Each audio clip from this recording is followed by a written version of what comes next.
안녕하세요. 네, 저는 여기 원장입니다.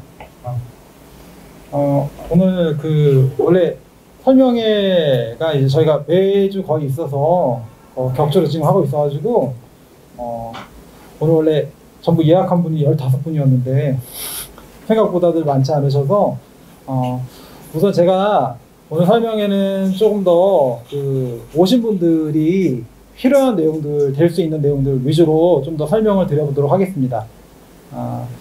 우선은 이제 우리가 설명회하고 입학상담은 좀 다르잖아요. 그러니까 설명회 같은 경우에는 개괄적인 넓은 내용을 얘기하고 입학상담 같은 경우는 해당 내용에 대해서 이제 설명을 많이 해주는 건데 그 학생에 대한 내용들 그거에 맞춰가지고. 근데 오늘은 먼저 제가 저희 학원, 앤서라는 학원에 대한 설명을 좀 먼저 좀 드리려고 합니다.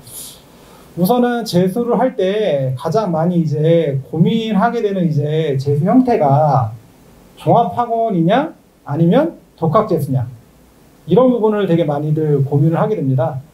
근데 예전에 독학재수는 없었거든요. 독학재수가 왜 생겼냐를 잘 생각해 보면 종합학원을 다니게 되면 이제 종합학원은 반이라는 게 있고요. 그 반에서 고정 시간표가 있고 성적대별 비슷한 친구들이 모여서 수업을 같이 듣게 됩니다. 그럼 이제 종합학원 같은 경우는 이제 마치 뭐하고 비슷하냐면 학교와 비슷하다라고 보시면 돼요. 학교와. 그래서 학교처럼 시간표가 정해져 있고 거기에 내가 참여하면 수업을 듣는 거라고 보면 되는데 그러다 보면 이제 어떤 불합리성이 생기냐면 예를 들어 학생이 국어는 좀 잘하는데 수학을 좀 약하다. 그랬을 때 그 학원의 시간표가 고정되어 있으면 예를 들어 국어는 좀 쉽다라고 느끼면 수업을 들을 필요가 없다는 생각이 들 수 있고 그 다음에 수학 같은 경우는 어려워서 못 따라가는 이런 형태들이 만들어집니다. 그래서 학생이 그 학원의 담임선생님한테 가서 얘기를 하죠. 저 이런 부분에서 수업 따라가기가 좀 어렵고 이런 수업은 좀 안 들었으면 좋겠습니다 라고 얘기하면 일반 종합학원들은 필수 수업이다. 이걸 하는 게 학생한테 도움이 된다. 이런 식으로 계속 이제 몰아갑니다. 저희 이투스 앤서도 원래 종합학원에서 출발했습니다. 종합학원에서 출발했기 때문에 저도 담임생활 10년 넘게 하면서 학생들한테 그런 식으로 얘기를 했고요. 이건 필요한 거니까 꼭 들어야 된다. 그런데 잘 생각해보면 그게 사실 불합리성이 있거든요. 그리고 학생이 필요 없다라고 얘기한 그 부분은 사실 좀 받아들여져야 되는 부분들도 있다라는 생각이 듭니다. 특히 지금 시점이 반수생들이잖아요. 반수생들 그리고 지금 딱 절반이 지나간 상태에서 출발을 하기 때문에 이때는 더 선택과 집중이 더 필요할 수도 있고요. 자, 그러다 못해 이제 학생들이 종합반을 나오게 돼요. 종합반 나오게 되고 그래서 만들어진 게 독학재수입니다.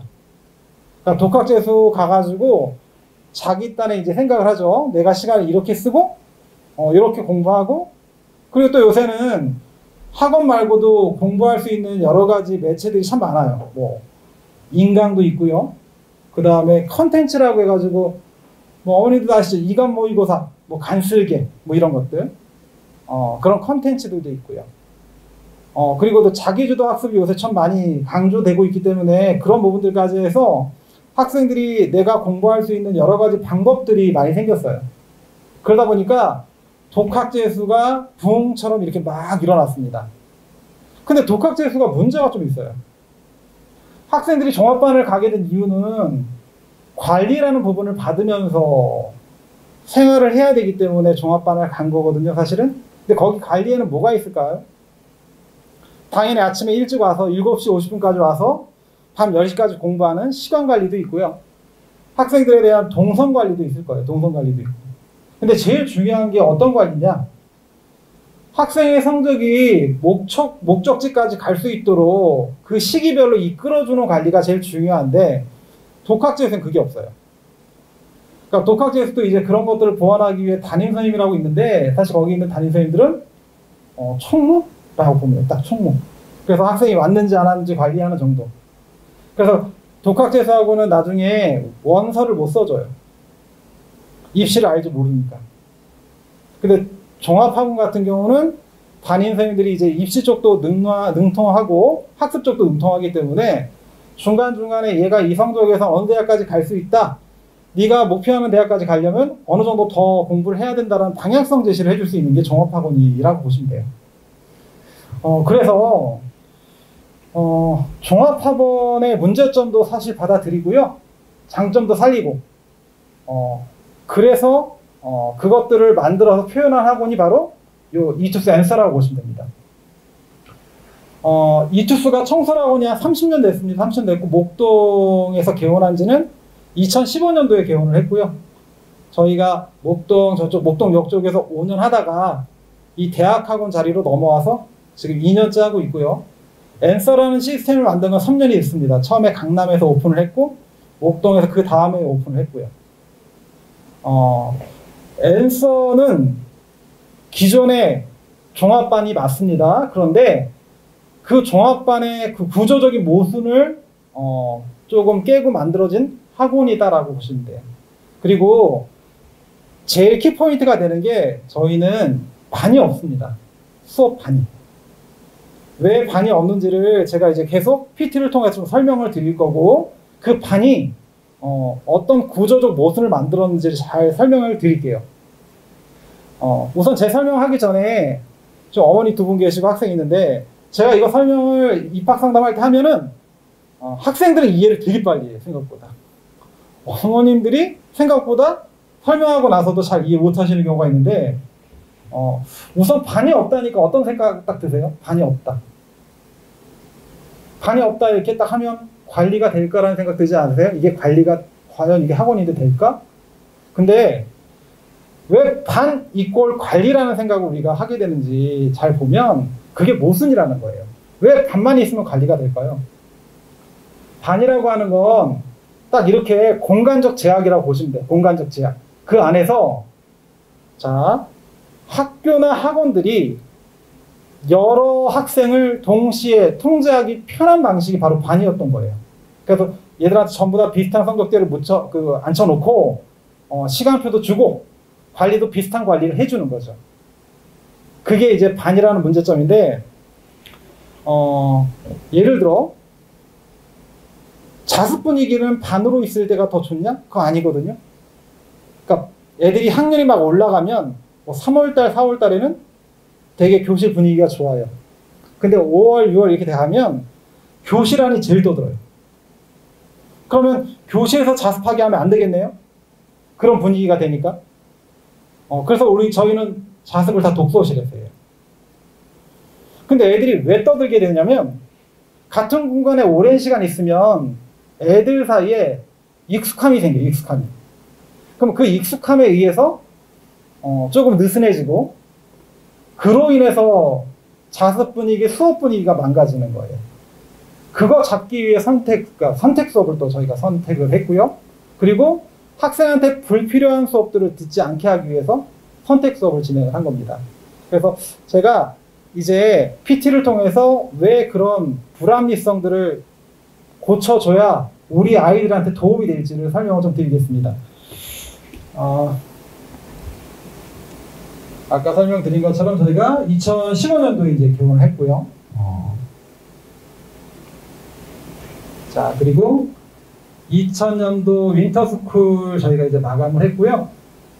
그 다음에 작년도 재수종합반 파이널을 마감했어요. 그러니까 일반적으로 재수종합반은 파이널이 마감이 안 돼요.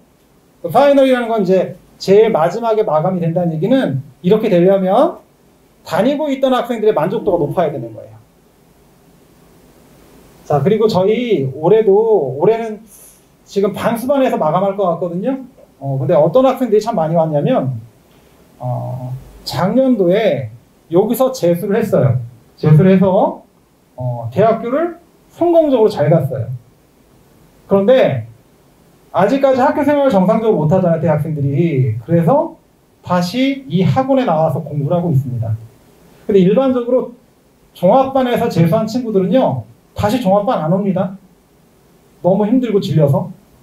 근데 이 친구는 자기 발로 자기가 다녔던 학원에 다시 들어왔다는 얘기는 그들에게 어떤 성취감이 여기에 있었기 때문에 다시 돌아오지 않았을까. 참고로 지금 저희 학원에 지금 다니고 있는 서울대생이 있고요. 현재 서울대생. 그리고 연대생, 고대생들 좀 있습니다. 이 친구도 이제 의학 계열로 이제 지원하기 위해서 다시 공부하고 있다라고 보시면 되고요. 저희 학원 이제 올라오시다 보면 지하철역 쪽에서 이렇게 올라오다 보면 저희 이렇게 로고가 이렇게 되어 있는데 학원에 나를 맞추지 말고 나에게 학원을 맞추세요라는 로고입니다. 이게 저는 이 말을 참 좋아합니다.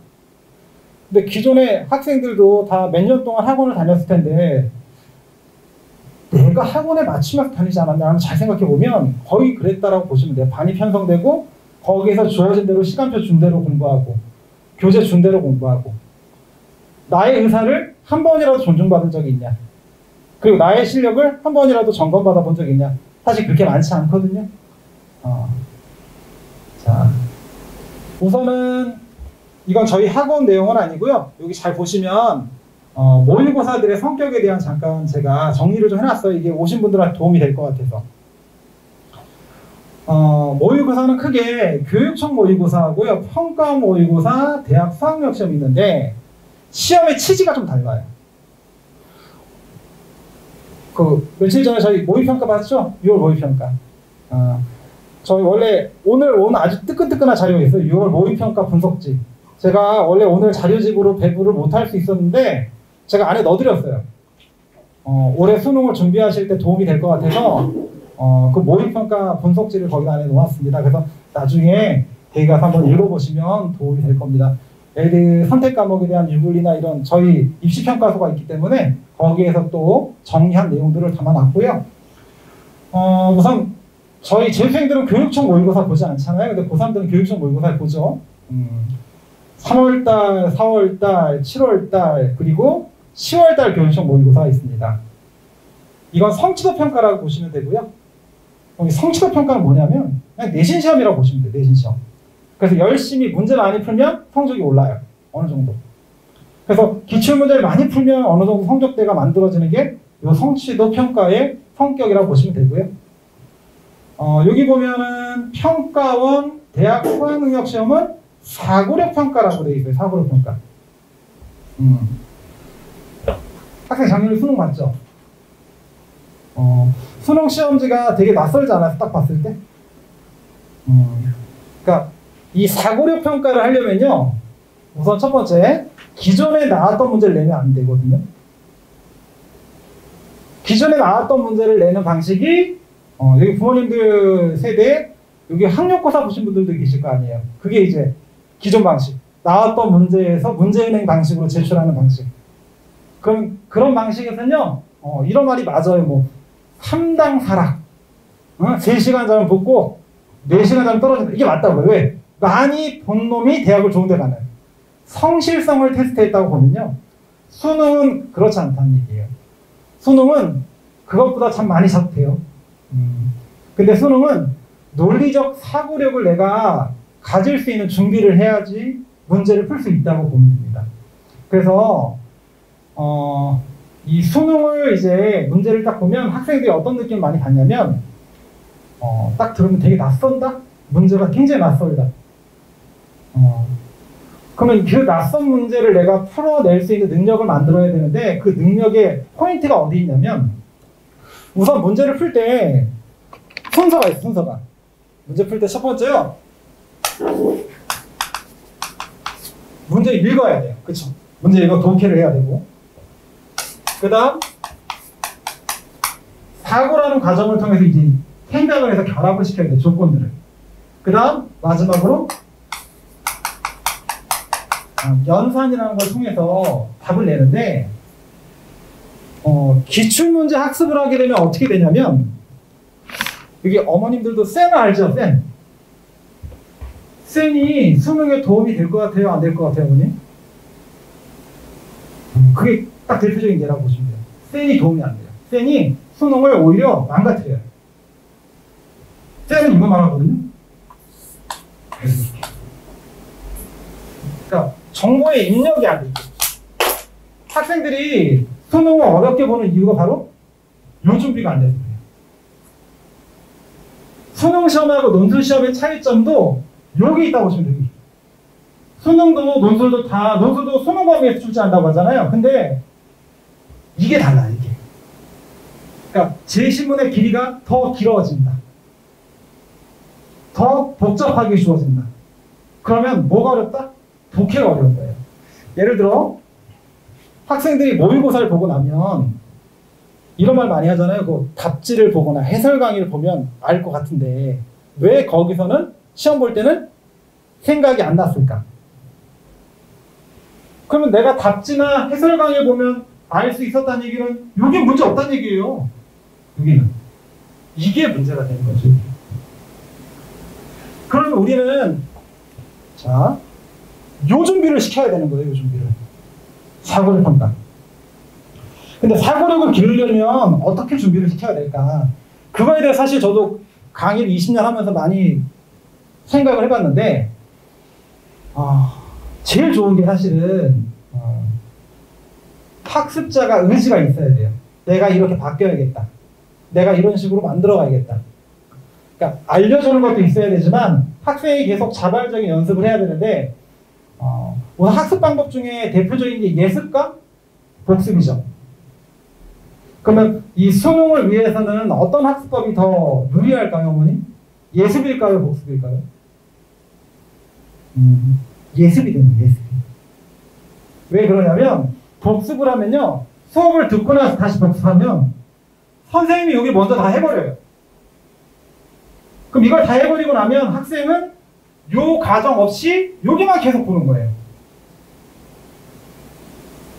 그래서 재수하면서 또 그 짓을 해요, 애들이. 그래서 계속 알려주고 새로운 문제 갖고 자꾸 적응을 시키려고 하는 거예요.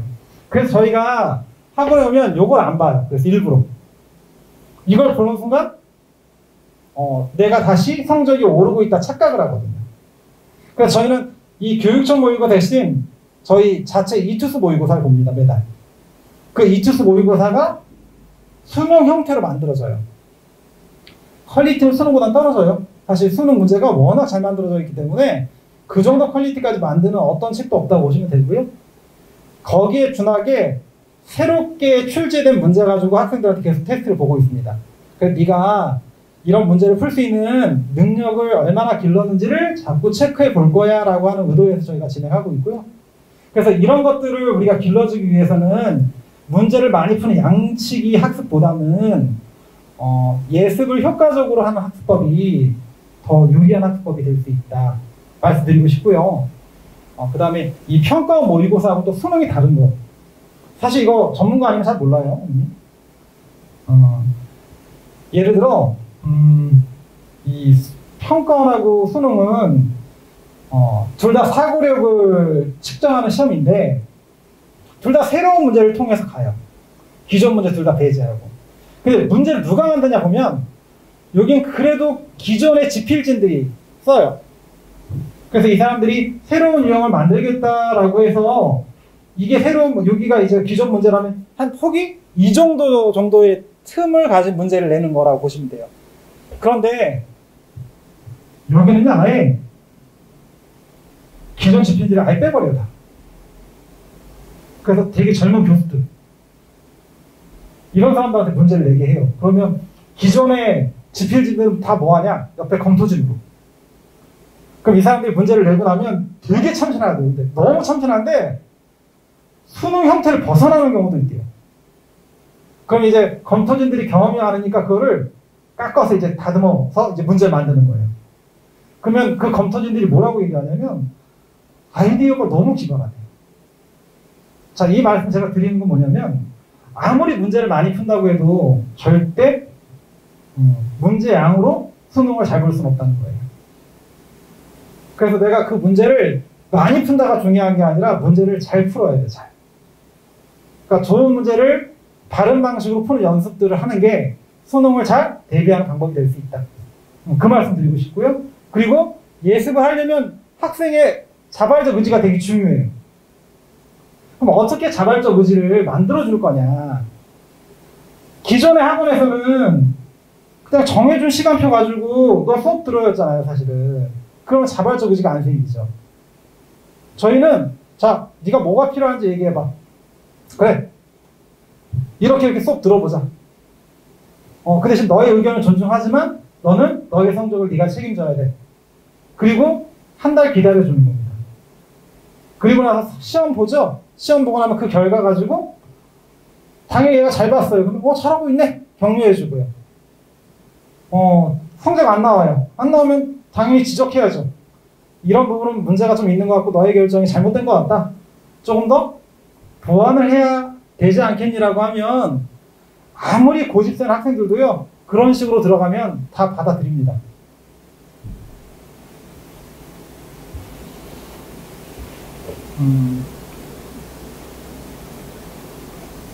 잠시만요.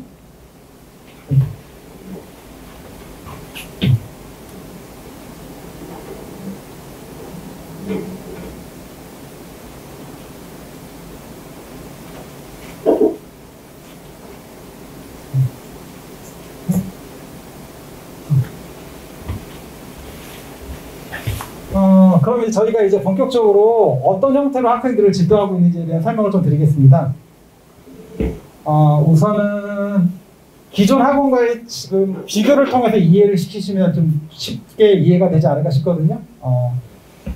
기존 재수 종합학원하고의 공간의 차이는 기존 그 재수 종합반 같은 경우는 이런 반이에요. 이게 반이고 여기서 수업도 듣고 같은 학생들끼리 계속 수업 듣고 여기서 자습까지 하고 뭐 그런 형태의 형태로 학습이 이루어졌다면 저희 이투스 앤서는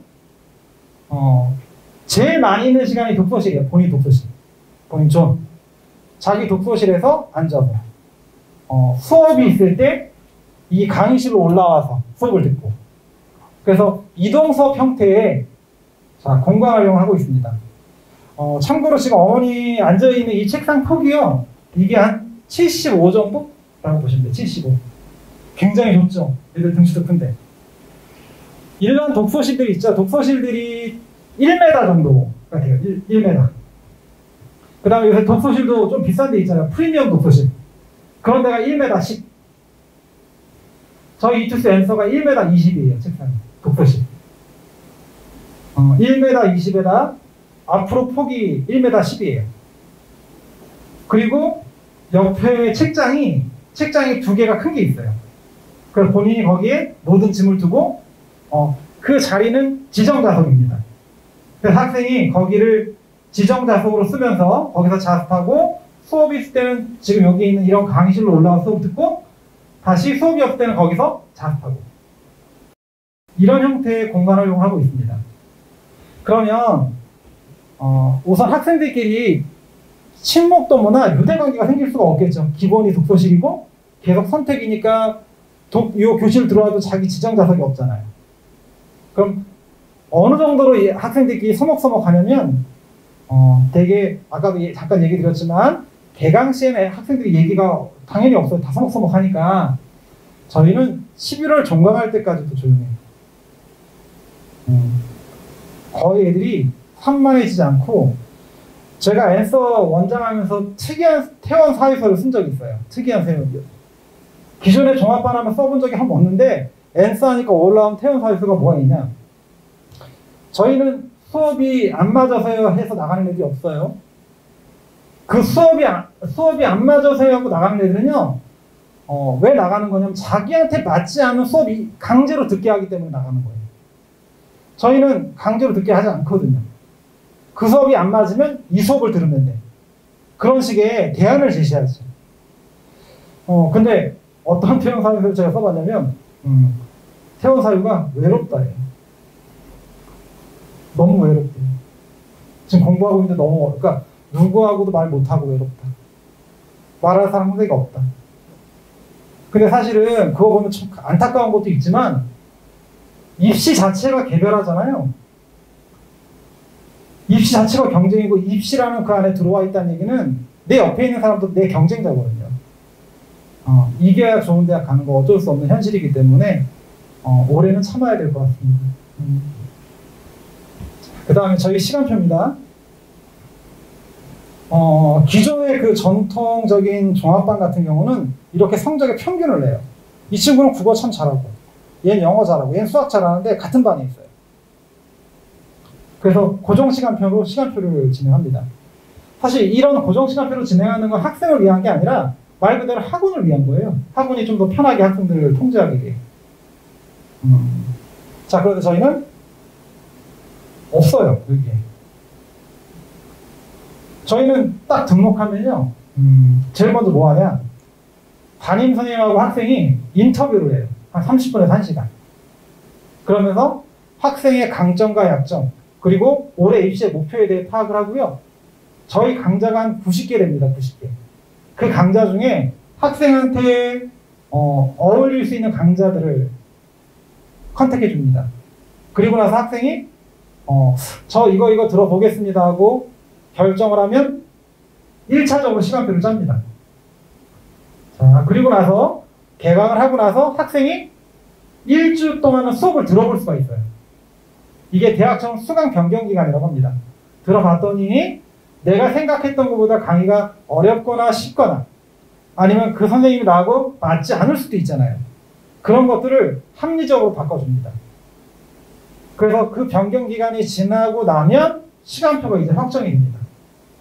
그래서 저희는 기존 학원들은 다 기억 한번 해보세요. 어떤 학원을 가도 수업료 계산하면서 교재비 계산 같이 하시잖아요. 수업료, 교재비. 저희는 수업료와 교재비 같이 계산하지 않습니다. 수업료 내시고요. 시간표 짜시고 학생이 여기에 안착될 때까지 교재비 안 받습니다. 그래서 이 학생이 저는 이 수업 듣겠습니다 라고 하면 그때 교재비가 발생합니다. 그래서 듣는 수업에 따라 교재비를 냅니다.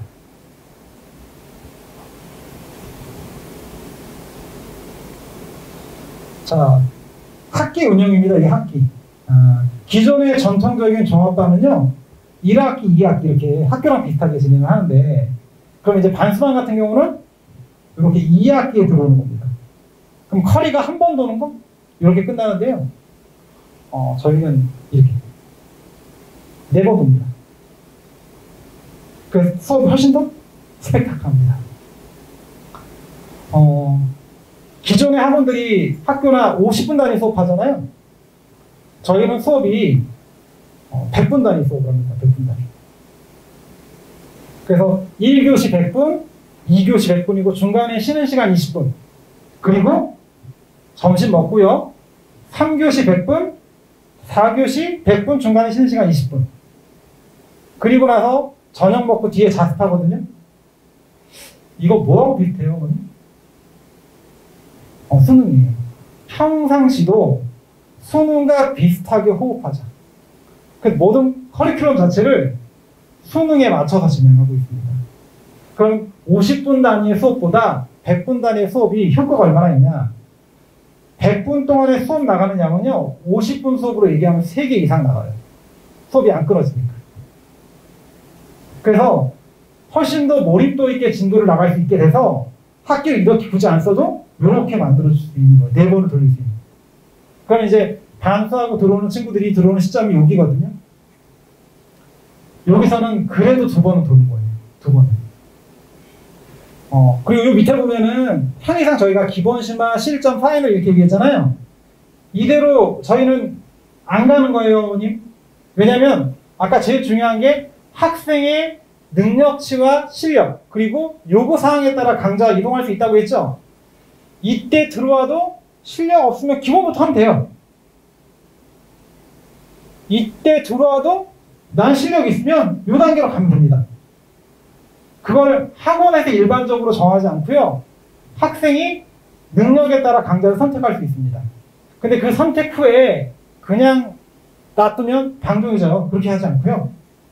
학생들이 정확하게 선택되었는지를 자꾸 확인한다고 제가 말씀드렸어요. 뭘 통해서? 모의고사를 통해서. 저희 자식 모의고사를 통해서. 저희는 반이 없습니다. 제가 아까 잠깐 설명드렸지만 그럼 관리가 어떻게 될까 이런 고민들 많이 하시는데 사실 반이라는 게 참 웃긴 거예요. 공간에 대한 제약이지 그게 관리는 아니거든요. 자, 제가 몇 개의 질문을 던졌어요. 이렇게. 평균은 비슷하고 감옥의 편차가 다른 학생이 왜 한 번에 수업 들어야 되죠? 그렇죠? 말 안 되지 않나요? 같은 시간표에서. 근데 이거에 대해서 어느 누구도 그동안 얘기 안 했다는 얘기예요. 애들은 얘기하고요. 그래서 애들이 종합반을 다니다가 이맘때 좀 다 학원을 때려치고 나와요. 학원이 안 맞다.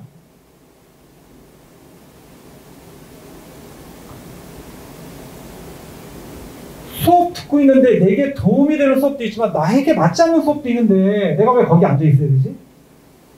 이런 생각 할 수 있는 거잖아요, 학생들한테. 그럼 그걸 무조건 참으라고 해야 될까요? 저희 같은 경우는 강사 선호도 반영할 수 있고요. 수업의 난이도도 선택할 수 있고요. 나는 수업 대신 실전형 모의고사를 통해서 공부하겠다. 이것도 가능한 거예요. 그러니까 실전형 모의고사라고 해서 저희는 수업이 100분이라고 말씀드렸죠. 그 100분 안에 50분은 테스트를 보고요. 그 나머지 50분에 그걸 풀이하는 그런 형태의 수업을 선호하는 친구들도 있어요. 일반적으로 상위권 이상에서 좀 선택들을 많이 합니다.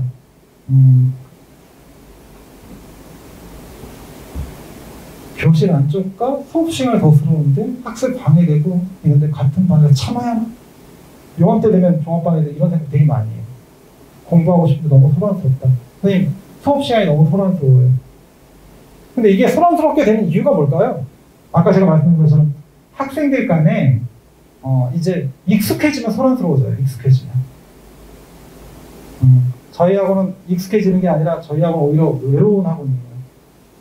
그래서 독서실뿐만 아니라 교실도 굉장히 조용하다. 학습 분위기가 되게 좋다. 그래서 내가 공부만 한다면 방해받지 않고 공부할 수 있는 학원이다. 이렇게 생각하시면 됩니다.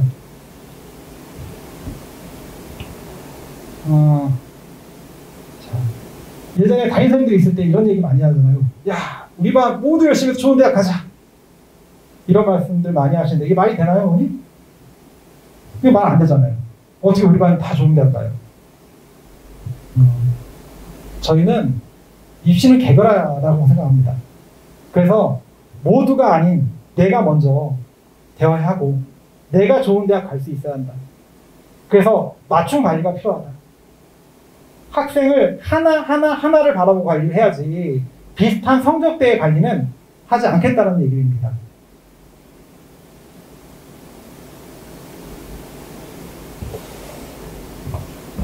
학습 커리큘럼에 발 맞추는 게 나에게 정말 준비하는 것이 나에게 도움이 될 것인가?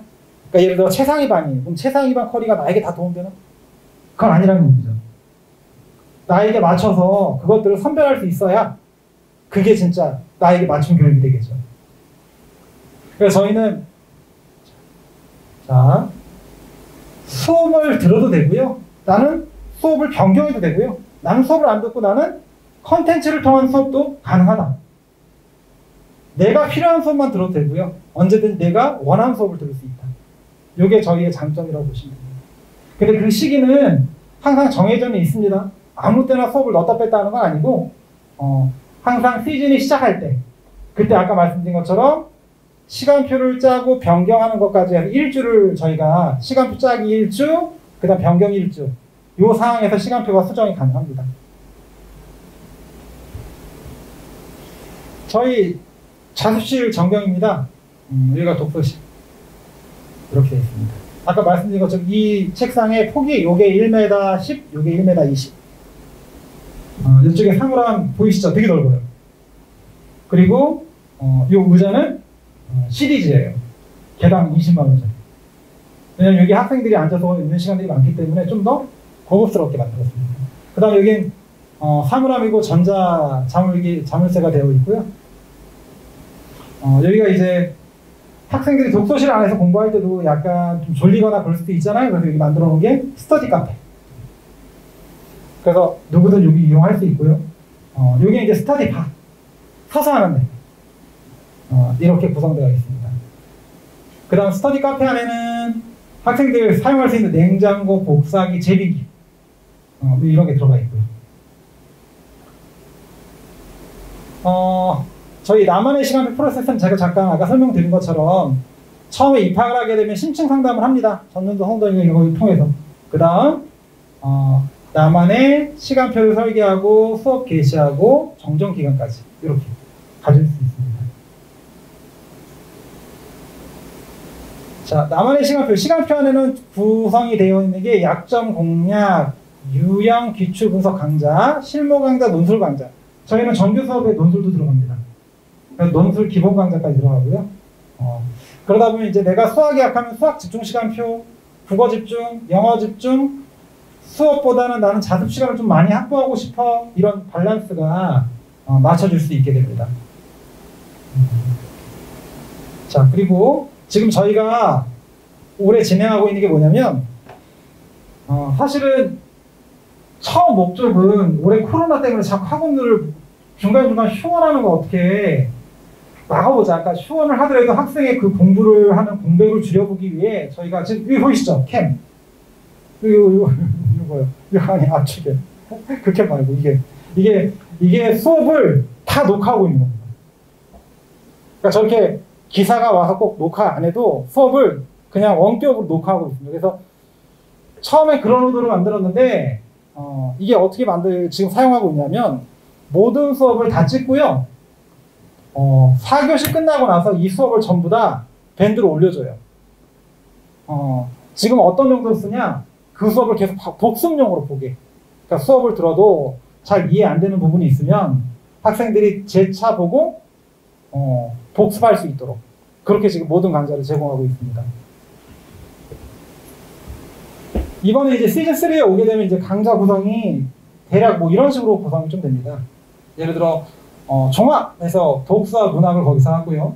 약정 공략 독서, 약정 공략 문학, 약정 공략 화작, 약정 공략 엄매 뭐 이런 식으로. 그러면 이 수업에서는 독서 문학을 묶어서 진행하는 수업이고요. 이쪽에 있는 수업 같은 경우 나는 문학은 괜찮아. 근데 독서가 약해 그러면 독서 쪽을 수업을 선택할 수 있는 거고요. 마찬가지로 여기도 각각의 파트별로 뭐 화작이다, 엄매다 이런 것들을 선택할 수 있고요. 그 다음에 이쪽에 실전 모의고사 같은 경우는 자 아까 수업 때 문제를 먼저 풀고 그 다음에 이제 해제를 해주는 이런 형태의 수업이라고 보시면 되고요. 여기 보면 이제 1등급반이라고 되어 있죠. 이게 테마 강좌인데 얘는 작년 수능하고요. 올해 6평 1등급이 돼야지만 들어갈 수 있는 강좌입니다. 그러니까 우리는 선택 수업이지만 이 테마 강좌는 학생이 선택을 하려면 자격이 돼야 돼요. 그래서 자격 요건을 걸어서 국어 강좌든 수학 강좌든 영어 강좌든 이 자격 요건을 가진 학생만 들어갈 수 있게 그렇게 지금 만들어 놓은 강좌입니다.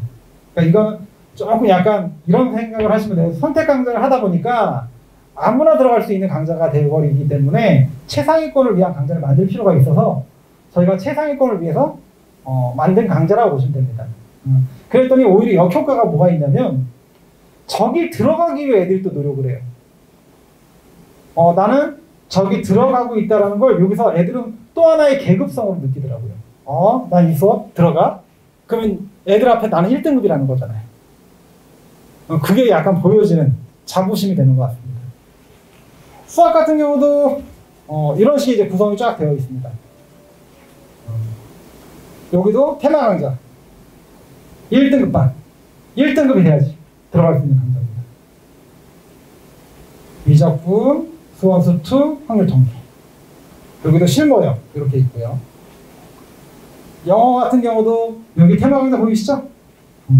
이런 식으로 진행하고 있습니다. 그래서 영어도 종합, 심화, 기본, 그 다음 실무, 1등급 목표반, 2등급 목표반, 약정 공략, 연계 교재 정리반 뭐 이런 식으로 강좌 구성되어 있고요.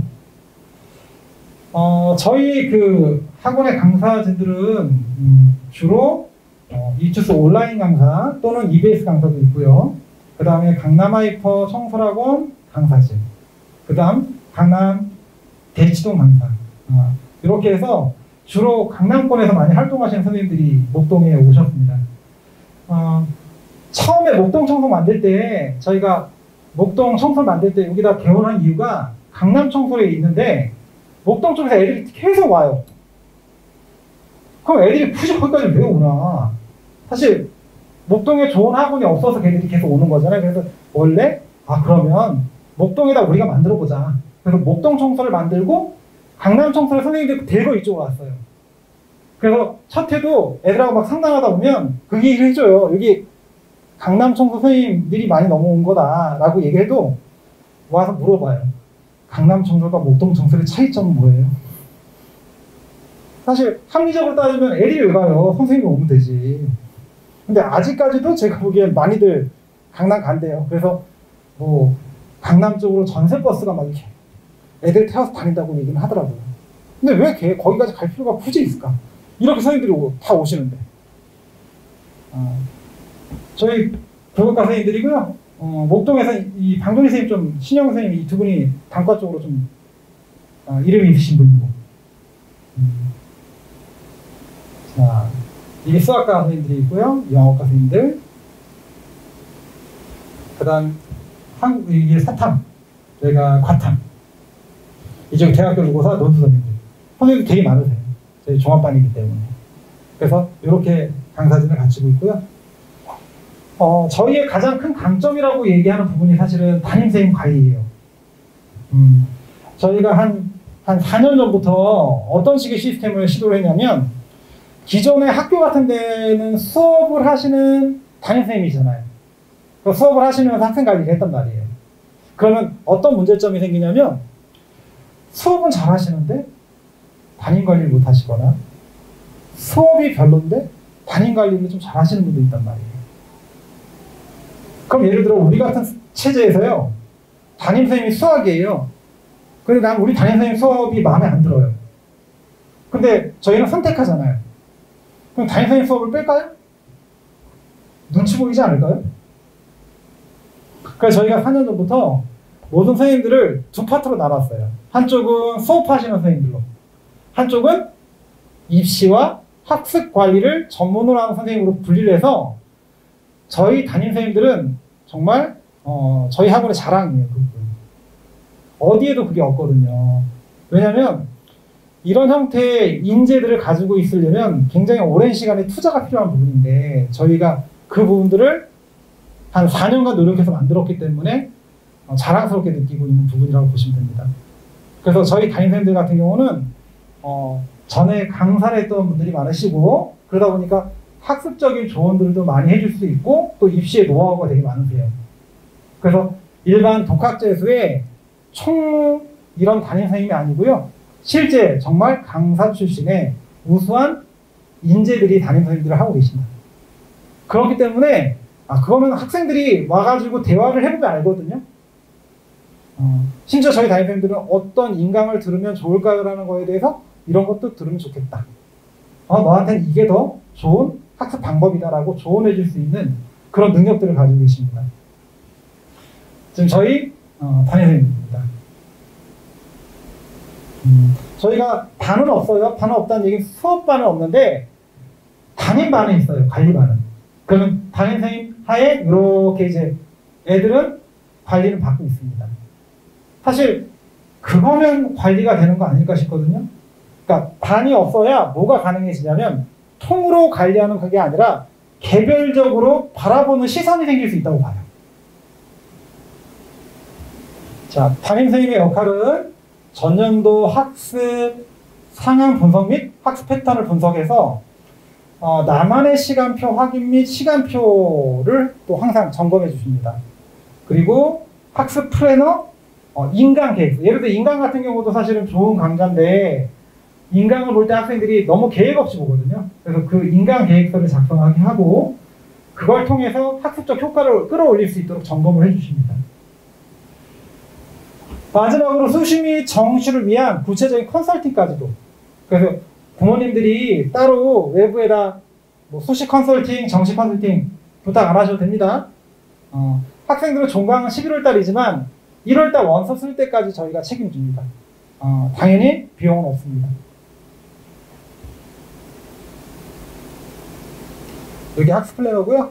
요건 인강 계획서. 이런 식으로 구성되어 있습니다. 당연히 담임 선생님이기 때문에 출결 관리, 그 다음 생활 관리, 뭐 이런 것들은 기본적으로 진행하고 있고요. 또 제가 소개시켜 드릴 게 이게 진단 키트라는 겁니다. 진단 키트. 이게 뭐냐면, 수학 한 3등급 이하 학생들이 어디가 부족한지를 그냥 수학이 어려워요, 약해요, 이게 아니라 이 진단 키트를 이용하면 어느 단원이 약점입니다가 나와요. 그러니까 예를 들어 지수로는 괜찮은데 상가감수가 안 좋다. 뭐 이런 게 나와요. 그 안 좋은 정도도 1부터 5까지로 놓고, 예를 들어 1이 정상, 5가 많이 안 좋아. 그걸 차례대로 다 단원별로 표현해 줍니다. 그래서 이 진단 키트를 통해 문제되는 데를 그냥 수학 열심히 하자가 아니라 어디를 더 보완해야겠다라는 용도로 사용하고 있습니다. 이게 진단 키트라는 거고요.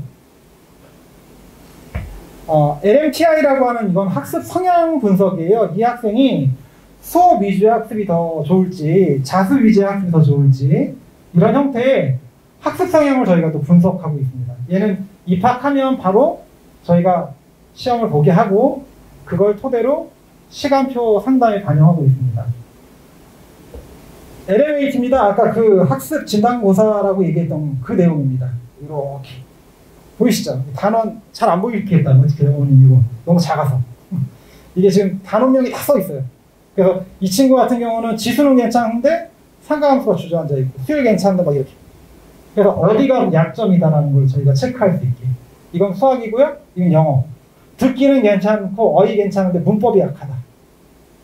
독해가 좀 약하고 뭐 이런 식으로요. 국어도 합법 작문 괜찮은데 독서 쪽에서도 법경제가 약하고 법경제 굉장히 약하네요.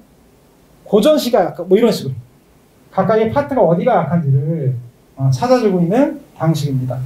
되게 이제 학습 성취도를 진단할 때 인터뷰에 의한 방식도 있겠지만 좀 더 과학적인 방식이라고 보시면 됩니다.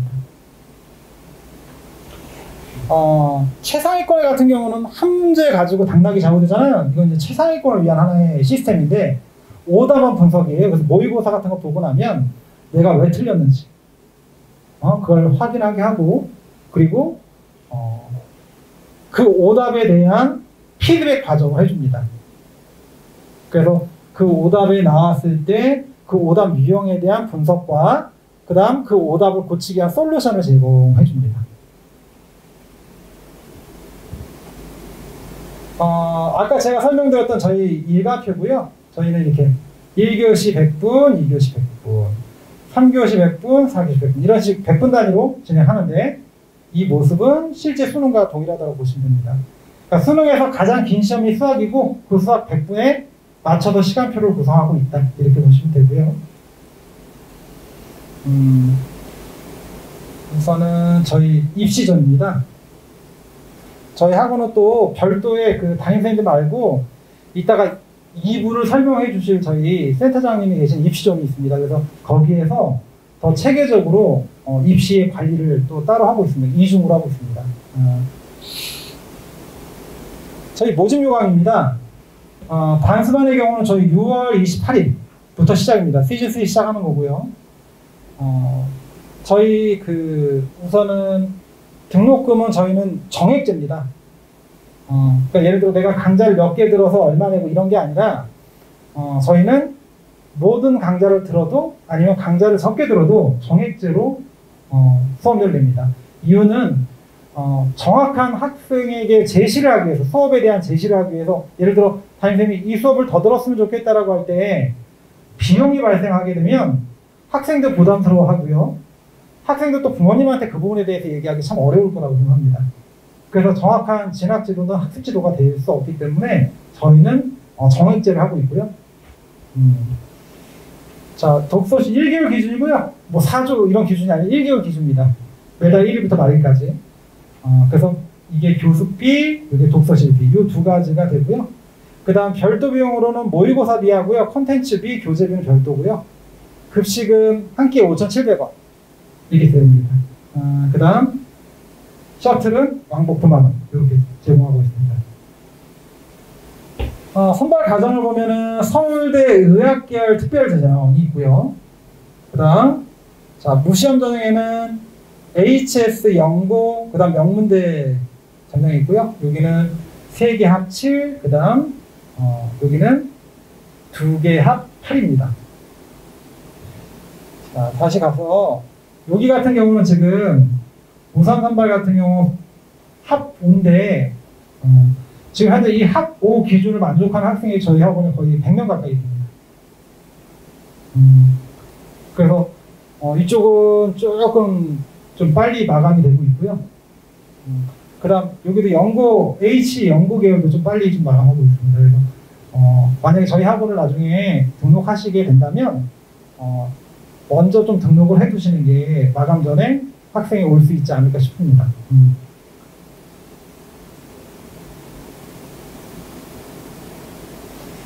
우선은 학사가 되면 저희 교수 100% 지원하고 있는 장학제도가 있습니다. 이런 장학제도는 뒤에 브로셔를 보면 참고하시면 장학제도 놓치지 말고 받으시고요. 그 부분 체크하셔서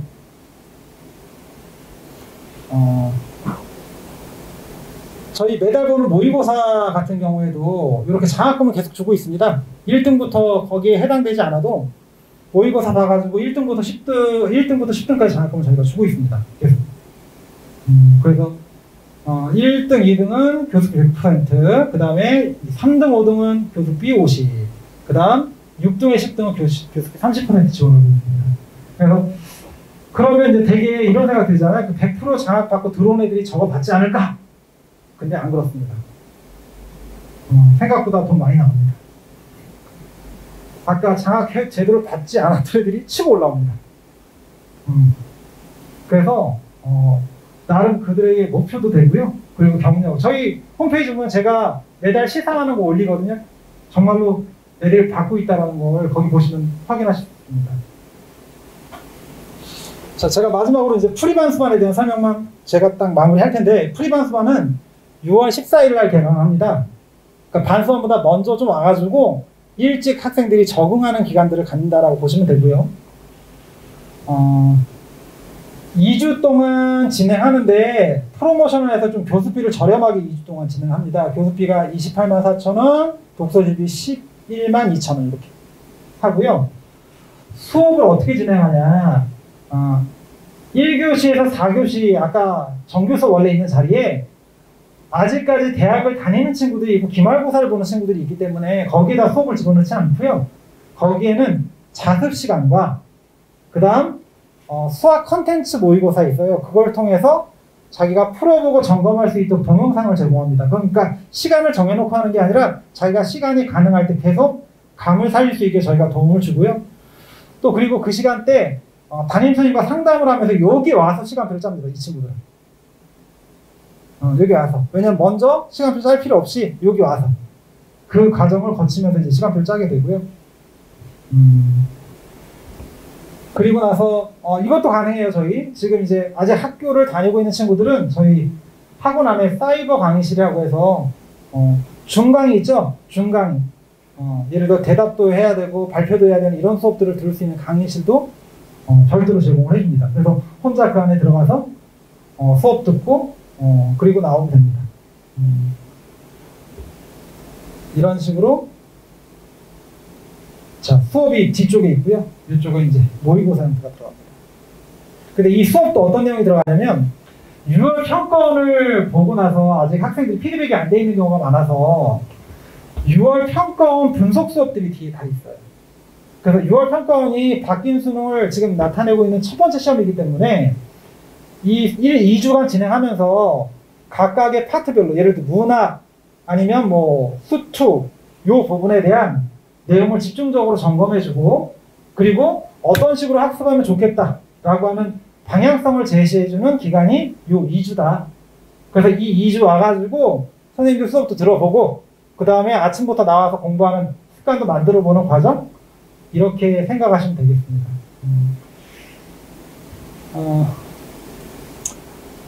우선은 자, 제가 말씀드린 건 여기까지 하고요. 이제 2부는 저희 이제 센터장님이 하실 텐데 학생들이 이제 반수를 만약에 결정했다면 조금이라도 빠르게 나와서 적응하면서 공부할 수 있도록 부모님들이 지도해 주시면 훨씬 더 효과적이지 않을까. 그리고 남은 기간이 사실 이제 170일도 안 남았습니다. 그래서 수능까지 남은 게 170일도 안 남아서 지금 선택과 집중이 많이 필요합니다. 그래서 필요한 부분들 성적을 분석해서 우선 첫 번째 작년 수능 성적에서 강점인 건 살리고요. 약점인 것들은 더 많은 수업을 집중적으로 해서 보완시켜 주는 게 올바른 전략이지 않을까 싶습니다. 우선은 제가 여기까지 인사드리고요. 그 다음에 이제 저희 2부는 센터장님이 간단하게 입시적인 도움이나 그리고 저희 나만의 시간표를 좀 더 시뮬레이션을 해서 보여드릴 거예요. 어떤 형태의 시간표인지를. 저는 이제 개괄적으로 설명을 드린 거고요. 네, 그럼 감사합니다.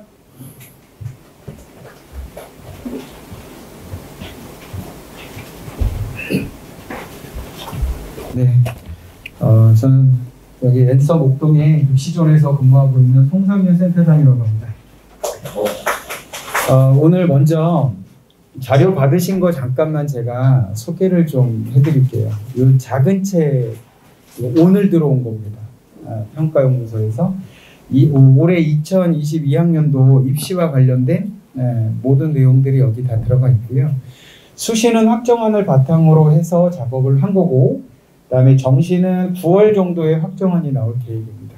이거는 이제 시행 계획안을 가지고 구성이 됐다고 보시면 되겠고, 그리고 뭐 이제 각 학교의 첫 페이지엔 항상 그 주요 사항 및 지원 참고 팁이라는 게 있어요.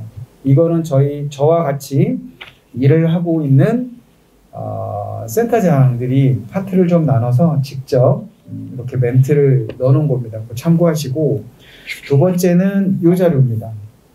6월 모평 자료인데, 요거는 어떤 측면에서 그냥 봐주시면 좋을 것 같냐면, 이건 뭐 수능이 아니기 때문에 그 앞쪽에서 이제 한 20페이지 정도, 20페이지 그쵸? 21페이지부터는 이제 국어 수학 영역 등급 구분이 나오고, 네, 19페이지에는 이제 응시자 현황이 나오는데, 네, 올해 이제 48만 2,899명인데 졸업생이 6만 7천 명 정도 봤다. 이렇게. 그러니까 전년도보다 조금 6월 모평 전년도에는 5만 5,828명이었으니까 전체 비율상으로는 조금 줄어든 것처럼 보이지만 일단 응시자 수는 조금. 근데 저는 올해 9월이 되면 이 숫자보다는 조금 더 많아지지 않을까? 그러니까 작년 기준으로 보면 한 8만여 명? 그 정도까지. 그러니까 재작년 3월, 작년 4월에 평균치가 한 8만 5천 명 정도 됐으니까, 그럼 예를 들어서 올 3월 달에 응시자 수가 34만이었거든요. 그럼 거기서 이제 8만 몇천 명을 더하면 아주 작게는 43만 명 정도, 올 수능. 근데 지금 현재 48만 명이 봤으니까 훨씬 더 그 정도 비슷한 선에서 결정이 되지 않을까 싶습니다. 나머지 자료는 쭉 이제 참고하시면 될 것 같고요. 그 다음에 한 가지 제가 오늘 PT 하기 전에 제가 이제 안내 하나만 좀 해드리자면, 오늘이 이제 5일이니까 7일날, 다음 주 월요일이죠. 다음 주 월요일날 지금 받으신 모평과 관련해서 이 모평 설명회가 이제 저녁에 진행이 되고요. 그 다음에 8일날, 8일하고 15일, 요 두 번 화요일입니다. 여기는 입시교실을 제가 진행을 하는데, 8일날은 이제 이 책자, 지금 조그만 책자를 바탕으로 해서 주요대 입시 요강 분석을 진행을 할 거고요. 그 다음에 15일은 의대, 치대, 약대, 한의대, 수의대, 교대, 요거만 따로 분리해서 이제 모집 요강하고 전반적인 이슈가 될 만한 뭐 그런 내용들을 가지고 진행을 할 예정입니다. 그래서 혹시 시간이 되시면 예약하시고 참석을 해주시면 되겠고, 그 다음에 두 번째, PT 하기 전에 잠깐 말씀을 드리면, 국어가 제가 이제 7일날 발표할 자료 중에 하나 이제 좀 따갖고 온 게 뭐냐면, 이건 참고로 그냥 알고 계시라고, 올해 초반부터 가장 이슈가 됐던 내용 중에 하나는 화작을 선택해야 되느냐, 언어와 매체를 선택하는 것이 좋겠냐, 이 고민이었거든요. 근데 공교롭게도 화작하고 이제 언매하고 두 개를 놓고 봤을 때 3월하고 4월은 73.63, 이쪽이 26.37인데 공교롭게 3, 4월이 다 똑같았어요. 3월 집단, 그러니까 3월 달에 시험을 본 아이들의 응시자들과 4월 응시자 집단이 다 똑같진 않아요. 똑같진 않은데 비율이 공교롭게 소수점 2자리까지 똑같았어요. 근데 이번 6월 달 보니까 62.9가 나왔고 여기가 37.1이 떴어요. 그러면 쉽게 말씀드리면 3, 4월은 고3 애들이잖아요. 그리고 6월은 고3 더하기 67,000명의 졸업생들이 있었단 말이죠. 그러니까 걔네들이 합쳐진 숫자를 놓고 봤을 때 비율이 꽤 많이 차이가 났어요. 여기 거의 11%란 말이죠. 거기서 이만큼 빠졌다고 보시면 되겠죠. 그러니까 이거는 집단적 측면에서 보자면 아마도 제가 요 다음에 보여드릴, 그러니까 저때 얘기할 내용이긴 한데 요까지 말씀을 드리면 요번 6월 같은 경우에 화작의 최고점 표점이 예상이 139점이에요. 139점인데 6월 기준으로 봤을 때 근데 엄매는 143점이에요. 똑같이 최고점이에요. 그러니까 다 맞았어요. 그러니까 A라는 학생이 공통 과목의 화작을 선택한 학생이고 B라는 학생이 엄매를 선택한 학생이라면 예를 들어서 둘 다 맞았다고 가정했을 때 성적표에 찍히는 표점이 이 정도 차이가 납니다. 근데 제가 보기에는 어쨌든 평가원에서는 유불리를 최소화하기 위해서 예전에 수학 이과 애들 선택 과목이 있었을 때도 큰 문제가 없이 진행이 됐던 경험치가 있기 때문에 자신 있어 하긴 해요. 격차를 줄이겠다 라는 건데 아마도 이 비율의 흐름상으로 봤을 땐 중하위권 학생들보다는 조금 더 성적대가 있는 친구들 중에 아무래도 3, 4월 달 계속 엄매 쪽이 표점이 높게 나오니까 이쪽이 더 유리할 수 있겠구나. 네. 그런 쪽에서 이동할 가능성이 굉장히 높았다는 거죠. 뭐 이 얘기는 사실 저 같은 경우는 멀리서 찾지 않아도 돼요. 저희 집에가 화작 3, 4월 달, 그러니까 지금 반수를 하고 있는데 화작으로 처음에 간다고 했다가 엄매로 바꿨거든요. 저희는 이제 문과로 대학을 갔다가 이과로 바꿔서 지금 하고 있는데 의대 목표로 하겠다고 해서 이제 진행을 하고 있는데 그런 애들이 자꾸 이렇게 움직이고 있다는 거죠. 그래서 요거는 요것만 아시면 될 것 같아요. 왜 똑같이 다 맞았는데 표점 차이가 날까? 그건 뭐냐면 선택 과목 자체의 의미보다는 공통 과목에서 의미를 찾으셔야 돼요. 그러니까 적어도 엄매를 선택한 아이들의 공통 과목 점수가 전체적인 수준이 화작보다 높다라고 보시면 됩니다. 그 다음에 요번 6월 같은 경우는 요걸 혹시 이해를 하실 수 있을지 모르겠는데 저희가 저 표준 점수 계산한 식이 잠깐 말씀드리면 표준 편차가 있고 원점수에서 평균을 뺀 값이거든요. 거기다가 곱하기 20을 하고 여기다가 100을 더하면 표준 점수가 나오는 거예요.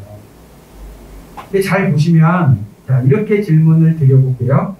평균이 높다는 얘기는 시험이 어려운 걸까요? 쉬운 걸까요?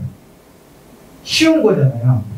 그러면 상대적으로 시험이 쉽다는 얘기는 못한 애들과 잘하는 애들의 집단이 이 폭이 클까요? 적을까요? 잘하고 못하는 애들의 폭이 시험이 쉽다니 그냥 예를 들어서 더하기 문제만 냈을 때하고 곱하기 나누기 했을 때하고 더하기가 더 쉬울 거잖아요. 그러니까 맞추는 애들이 상대적으로 많을 거라는 거죠. 그러니까 편차가 줄어들 것이라는 거예요. 시험이 쉬우면. 그러면 그냥 단순하게 분모에 있는 편차하고 분자에 있는 이 평균값은 서로 반비례 관계가 될 거라는 거예요. 그러면 이런 공식으로 어떤 값이 나온다면 이 값을 키우기 위해서는 이 값이 커지려면 어느 점수가 줄어들면 될까요? 얘가 작아지면 되는 거잖아요. 그죠? 여기가 똑같이 10이라고 했을 때 1로 나눴을 때는 10이지만 2로 나눌 때 5가 되는 거잖아요.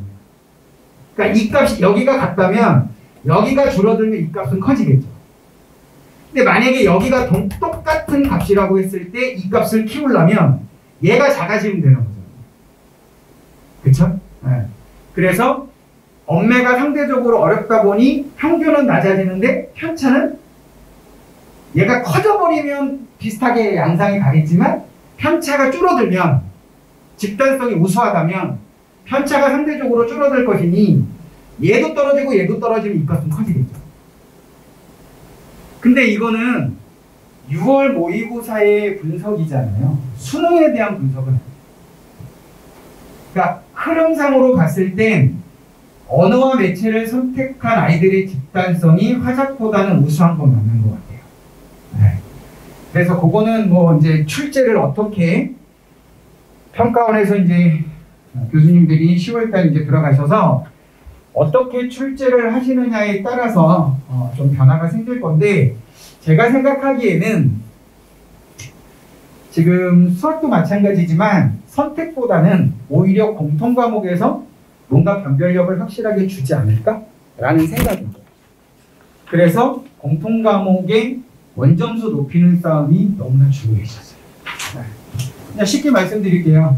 화작문에서 작년에는 3점짜리 하나 틀렸을 때와 독서문학 3점짜리 하나씩 틀렸다면 여기 하나 여기 하나가 그냥 동등했어요. 그죠? 근데 올해는 배점 반영 비율이 달라요. 공통 과목은 75%랍니다. 저쪽은 25%. 그리고 실제로 표준 점수가 좀 복잡하긴 한데 표준화 작업을 통해서 조정 원점수를 구하고 표준화를 해서 그걸 더해가지고 배점 반영 비율을 곱하는 거예요. 그러니까 만약에 표준화가 1.5가 뜨고 1.5가 떴는데 공통에는 0.74 정도를 곱하고 여기는 0.25 정도를 곱하는 거라고. 그럼 이 값이 달라지는 거잖아요. 그러니까 원점수가 90일 때 A라는 친구는 공통이 70, 선택이 20이라고 보고 만약에 얘가 68에서 22라고 치면 원점수는 똑같잖아요. 원점수 똑같은데 성적표에 찍혀있는 표준점수는 누가 더 잘 나올 것이다. 얘가 조금이라도 더 잘 나올 것이다. 배점 반영 비율이 다릅니다.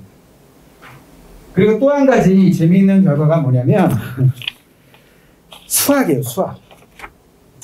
이 수학에 대한 여기 지금 제가 여기다는 띄우지 않았는데 7일날 써야 돼서 화살표가 보이실 건데 이게 뭐냐면 예를 들어서 확통 3월달 전체 60.53 4월달이 59.05 그런데 6월달에는 50.7이라는 점수로 떨어져 있어요. 근데 미적을 보면 33.65에서 34.58로 갔다가 40.35로 계속 올라요.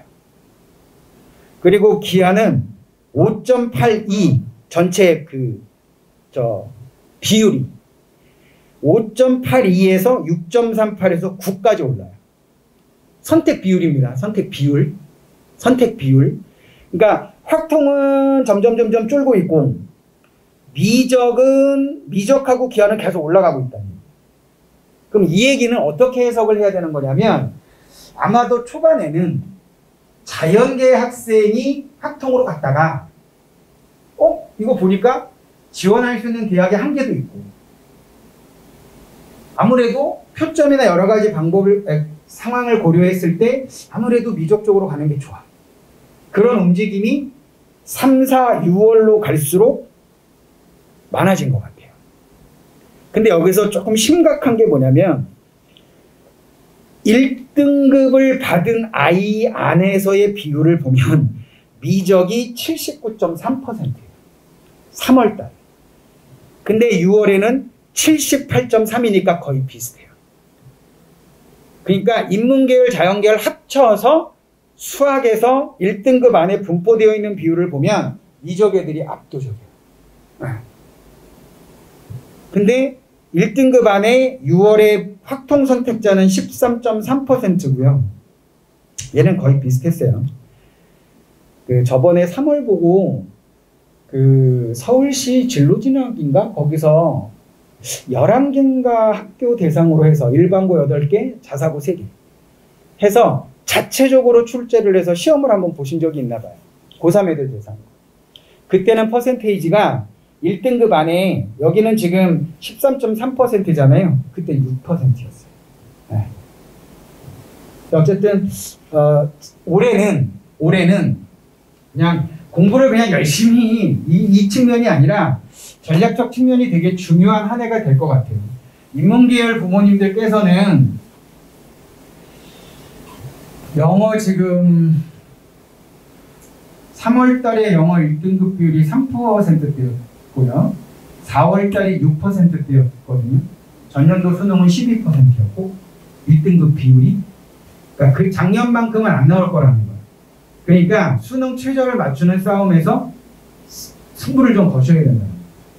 수학 때문에. 지금 1등급 안에 13%밖에 없어요. 50만 명 잡으면 그죠? 해봐야 6만 5천밖에 없는 거예요. 자, 그거 뭐 그렇고 그래서 요거를 그냥 한번 정리를 해본 거예요.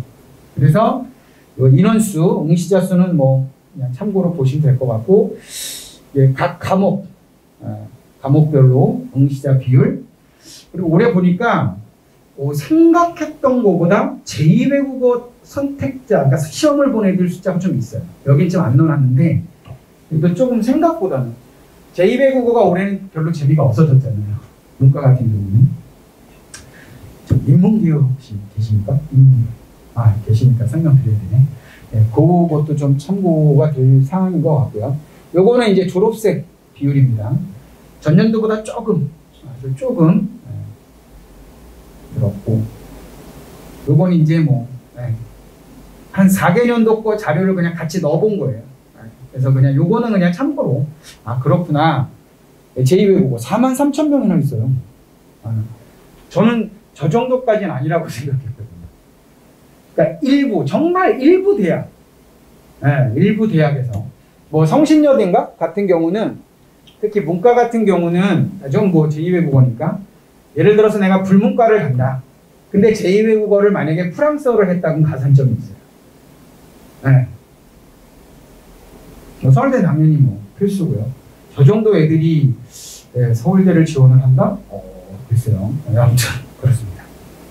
그 다음에 요거는 방금 잠깐 말씀드렸던 건데 요건 컷 점수예요. 컷 점수. 그러니까 1등급 컷의 표준 점수는 큰 변화가 없어요. 3, 4, 6월까지 봤을 때. 근데 이제 원점수 라인을 보면 3월에 요 왼쪽이 화작입니다. 그러니까 화작 애들이 92점, 95점, 90점 또는 91점. 그 다음에 엄매가 88 또는 89에서 92에서 85, 87. 그러니까 확실히 언어와 매체가 좀 어려웠다. 그렇게 보시면 될 것 같고. 그러니까 컷 점수의 흐름은 거의 비슷합니다. 100분위 점수도 그렇고. 그 다음에 수학입니다. 수학은 왼쪽부터 확통, 미적, 기하인데 이 기하 애들은 점수대가 거의 변화가 없는 것 같고요. 그 다음에 미적 애들은 80이라고 봤을 때 84, 82. 확통이 상대적으로 원점수 값 자체는 높아요. 그러니까 인문계열 안에서도 상위권 애들이 있을 테니까 걔네들의 어떤 포지셔닝이 조금 그래도 원점수를 좀 높여주는 게 아닐까 그 생각이 드는 겁니다. 여기도 표점이 3월에는 139였고요. 4월은 133이고 6월도 133이에요. 1등급 컷에 걸려있는 그런 차이가 이제 이 3월 달에는 좀 격차가 있었죠. 표준 점수가 세다는 얘기 뭐라고요? 편차가 작거나 평균이 높거나 그런 영향이 상대적으로 3월은 좀 있었다. 그러니까 아직 학습이 조심하실 건 이건 수치상의 비교입니다. 요 두 시험은 학력평가입니다. 교육청에서 주관하는 이건 평가원이고 그러니까 시험의 결이 달라요. 그러니까 3월은 자 니네 2학년 때까지 학교 교육 잘 받았지? 그러니까 2학년 때까지 배웠던 내용들 가지고 한번 점검해보자. 이런 느낌이라고 보시면 돼요. 네. 그리고 6월은 점수에 너무 연연해 하실 필요는 없고요. 자, 6월 봤어요? 자, 국어에서 야, 이렇게 새로운 유형만 나오면 이렇게 그냥 갑자기 심장이 멎는 듯한 느낌이 나. 독서 1, 2, 3만. 네, 그런 형태처럼. 그러니까 그런 본인이 시험을 진행하면서 어떤 부분에서 자꾸 문제가 생기는지 뭐 그런 부분들을 좀 점검을 하자라는 거고요. 3월 3.67, 아 이거 제가 그냥 똑같은 걸 붙여놨네요. 죄송합니다. 여기가 6%였습니다. 6%. 그 다음에 이걸 제가 보여드리는 이유는 사과탐 최고점 점수잖아요. 저희 오늘 받으신 6월 요 자료 있잖아요. 거기에도 예상 표준 점수가 나와요. 역시 지구과학은 요번에도 예상이 72입니다. 여기 지구과학이 거의 71.5였잖아요. 근데 이번에 물리가 굉장히 높아요. 만점 표점 75인가까지 떴더라고요. 처음에 이걸 만들게 된 계기는 다른 게 아니에요. 서울대 최상위 학과를 가는 애가 서울대가 표점으로 바뀌었단 말이에요.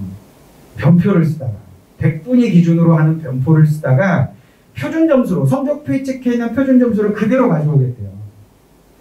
그러면 계열 뭐 이런 게 이제 무너졌으니까 그러면 정말 최상위권 애들은 사탐 하나, 과탐 하나를 들고 올 수도 있지 않을까? 그런 생각에서 출발이 돼서 한번 정리를 해봤던 거예요. 그러니까 확실히 노란색 보면 동아시아사, 경제, 정치화법. 그러니까 애들이 많이 선택한 과목은 아니라는 거예요. 그죠? 생윤상은 이런 애들은 아니라는 거잖아요. 그 다음에 여기서는 이제 지구과학이 수능만 놓고 보면 경제하고 사회문화가 있었고, 여기 이제 작년에 생명하고 지구과학이 압도적이었단 말이에요. 그러니까 저희의 말에 의하면 저희는 문과이가 다 해봤잖아요. 지금 생명지학하고 있거든요. 근데 한국지리랑 지구과학이 공부하는 패턴이 비슷하게 돼요. 그런 애들이 있을 수 있다는 얘기잖아요. 어쨌든 그래서 한번 해본 거고요. 그러니까 이거 표점은 좀 최상위권으로 갔을 때는 좀 의미가 있는 그런 표인 것 같고요. 자, 지금부터는 저희 뭐 오늘 입시와 관련된 설명의 자리가 아니기 때문에 제가 그냥 드리고 싶은 멘트를 좀 정리를 해봤어요. 전 올해 교과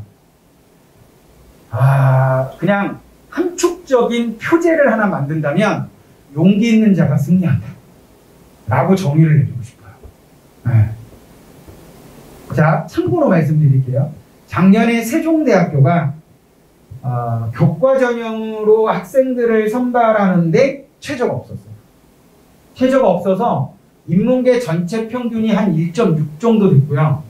자연계도 2점대 초반? 네. 굉장히 높았어요. 문과는 뭐 고대보다 높았으니까. 최저가 없다. 최저가 없다는 얘기는 왜 내신이 좋은 애가 최저 없는 데를 갔을까? 두 가지죠. 다른 학교 최저를 맞출 자신이 없거나 수능에서 세종대 이상을 갈 수가 없는 아이들은 가겠죠. 눌러 앉을 거란 말이에요. 근데 그 세종대가 올해 교과에 학생부 우수자에 최저를 걸었어요. 최저를 걸었는데 몇을 걸었냐면 2합 5를 걸었어요. 그게 작은 책에 다 있습니다. 전년도하고 이렇게 비교해 놓은 게. 그러면 2합 5 정도면 그냥 얼핏 생각하기에는 맞추기 쉽지 않을까? 2등급, 3등급인데. 근데 교과 전형에서 건국대학교가 최저가 2합 5예요. 그럼 생각해 보세요. 1.8인 애가 건대를 썼어요. 뭐 위에도 썼겠지만. 근데 이 친구가 만약에 그러니까 세종대 라인하고 국숭세단 라인하고 건동성 라인 중에 걸쳐서 만약에 지원을 했다면 제가 보기엔 둘 중에 하나예요. 정말 비슷한 최저를 맞출 수 있는 아이가 세종대까지 쓰겠느냐. 두 번째, 같이 쓴다고 한들 세종대 붙고 건대 붙으면 제가 생각하기엔 다 건대로 빠져나갈 거라는 거예요. 네. 그러니까 국숭세당, 광명상가 요 라인의 층위에 있는 학교들은 올해 어마무시한 일이 벌어질 수도 있다. 내년 입학 결과를 공개를 해야 되는 상황에서 그거 나중에 자료 보실 때 혹시 보시게 되면 여기가 최종 평균이냐, 등록 평균이냐, 70%까지 성적이냐, 85% 평균이냐, 이거 꼭 보셔야 돼요. 70% 평균이라는 건 뭐냐면 10명 뽑는데 7등 아이까지의 평균입니다. 8, 9, 10등 점수는 공개하지 않는 거예요.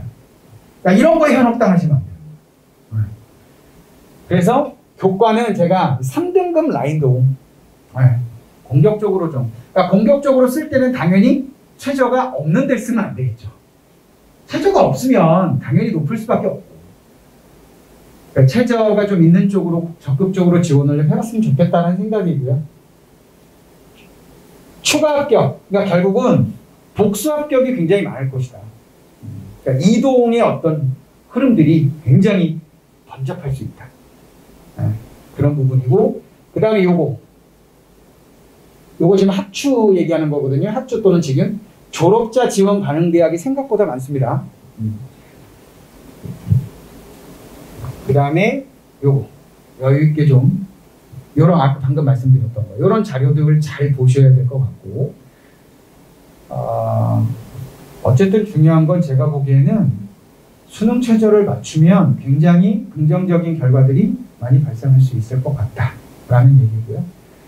이 전형 방법을 말씀드린 건 뭐냐면요, 어떤 데는 그냥 교과 100, 어떤 데는 교과 더하기 출결 공사, 어떤 데는 출결만, 뭐 이런 식으로, 어떤 데는 일괄전이, 어떤 데는 1단계 뽑고 면접을 본다든지, 그런 것들도 한번 비교를 좀 해보셨으면 좋겠다. 종합전형도 제가 제일 요즘 입학 상담하면서 제일 크게 느낀 것 중에 하나, 혹시 학생이세요? 네. 작년에 혹시 교과나 종합전형 쓰셨어요? 쓰셨구나. 그럼 질문 하나. 제가 논술만 쓴 친구들한테 입학 상담 오면 부모님도 물론 계시는 경우도 있지만 질문을 던져봤어요. 전년도에 왜 교과 전형 안 쓰셨어요? 물어보면 내신이 별로 안 좋아서요. 종합 전형 왜 안 쓰셨어요? 내신이 별로 안 좋아서. 잠깐만요. 종합 전형을 왜 안 쓰셨는지 다시 방문을 하면 당황이 하세요. 나 방금 대답했는데. 생각해보세요. 전형이 다른데 답이 똑같아요. 이상하잖아요. 그러니까 아직도 종합전형에 대한 명확한 평가의 지표에 대한 이해가 부족하다. 누가? 목동 지역의 고3, 목동, 강서, 양천, 아무튼 이 주변의 모든 대부분. 아직도 종합전형에서 어떤 걸 중심으로 평가를 하는지에 대한 정확한 개념이 없는 것 같다. 작년에 문과 국제고 학생인데, 국제고니까 문과잖아요. 이대 미래인재 최초합이 됐는데 무슨 과가 합격이 됐냐면 환경공학. 환경공학은 자연계열인데 이 친구는 국제고인데, 근데 고3 때 소비자학과하고 경영만 썼어요. 근데 이 학생들은 아무리 들여다봐도 이과예요. 근데 다행히 이대가 환경과 관련된 과에서 미래사회공학부라는 데가 있는데 문과를 뽑아줘요. 쓸 마음이 있느냐? 쓰겠다. 최초. 또 영어교육과 쓴 애는 저한테 톡 보냈을 때 그런 얘기를 해요. 예비 1번으로 들어갔거든요. 고대 학업부 수용으로. 내신은 2점대였어요. 고대에 써보자. 고대 될까요? 아니, 되고 안 되고는 내가 뭐 신내림 받는 사람도 아니고, 네가 쓸 거리가 있으니까 써보자고. 제가 영문과를 안 쓰고 영교과를 썼잖아요. 그러니까 학생부를 들여다봤을 땐 뭔가 의미가 있으니까 얘가 영문이 아니고 영교과를 썼겠죠. 예비 1번이었어요. 근데 답변 온 게 뭐냐면 고3 때 단 한 번도 이 과를 써보라는 얘기를 단 한 번도 들어볼 적이 없어요. 고3 때. 한 친구는 계속 경영만 썼어요. 요번에 연대 응용 통계 예비일반. 한 친구는 그 친구는 정말 선택이 좋았거든요.